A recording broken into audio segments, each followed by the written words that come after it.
Ну что ж, что же означают?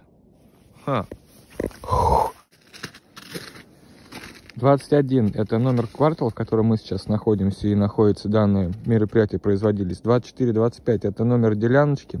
ОСВ это означает то, что была вырубка для осветления участка леса. 23 это в каком году, и таких вот аббревиатур много там. 0.4 это площадь в га. Га. Смотрите, вот еще в 16 году было ССР САНС, это сплошная была рубка. ЛКП, год, кстати, не указан. Что это за березовые колышки, для чего?